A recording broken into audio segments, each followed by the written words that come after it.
toujours adoré la nature, les grands espaces et avoir un lien particulier avec les animaux. Et pour moi, un lien qui est très très spécial, c'est le lien que j'ai avec mes oiseaux. Donc, c'est des oies qui sont imprégnées sur moi. Elles ont été élevées dès l'éclosion par moi.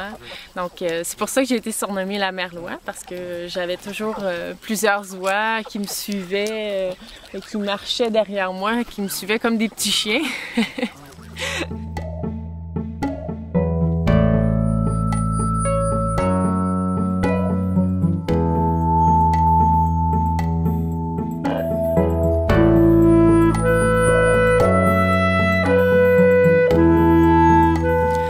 D'environnement, je pense que ce qu'on oublie souvent, c'est que les gens ont perdu ce lien avec la nature.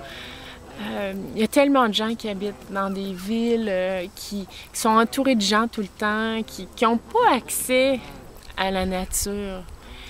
Et si on redonne le goût aux gens d'aller se promener dans la forêt, d'apprécier tout ce qu'il y a dans la forêt, dans leur environnement, je pense que ça va leur donner le goût de protéger ces habitats-là.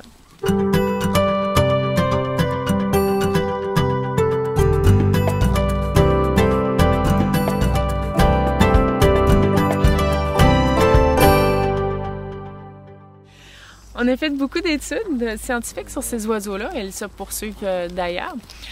En 2000, j'ai ouvert un centre de recherche pour justement permettre la recherche scientifique. Mais on a aussi une vocation d'éducation. Alors, au village, au centre-ville, ici à Rivière-Rouge, on a ouvert un centre qui est ouvert au public. C'est un marais où on met des oiseaux et les gens peuvent aller les observer. C'est gratuit et c'est pour le plaisir des visiteurs. On a des programmes avec les écoles. Donc, pour moi, c'est non seulement d'avoir ce lien-là spécial que j'ai avec mes oiseaux, mais c'est aussi de le partager. Je pense que c'est important de partager nos passions.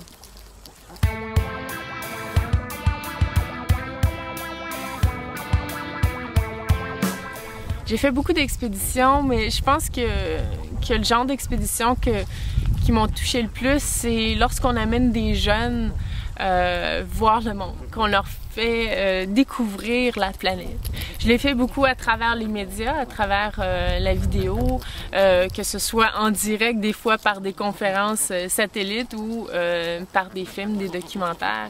Mais c'est encore mieux de voir les jeunes qu'on amène sur le terrain et leur faire découvrir vraiment le milieu naturel. Et c'est des jeunes qui reviennent complètement changés de leur expérience.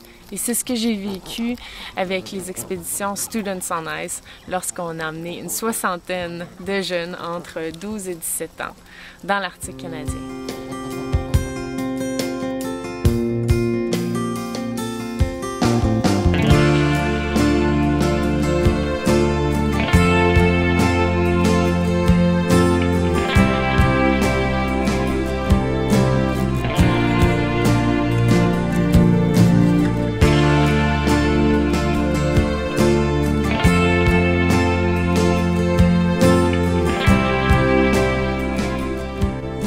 Avec les vêtements, c'est pas compliqué. Il faut que je me sente bien, il faut que je me sente à l'aise parce que je bouge beaucoup, je fais beaucoup d'expéditions.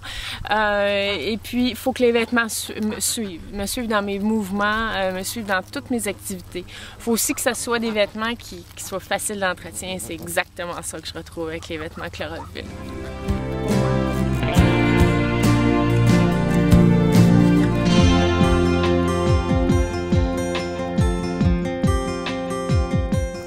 Les seuls vêtements Chlorophylle que je porte pas, c'est malheureusement les vêtements avec des plumes d'oie. Pas parce que je suis contre ça, c'est tout simplement parce que je suis allergique aux plumes. Croyez-le ou non. Ah, Anna! Non, le toutoune!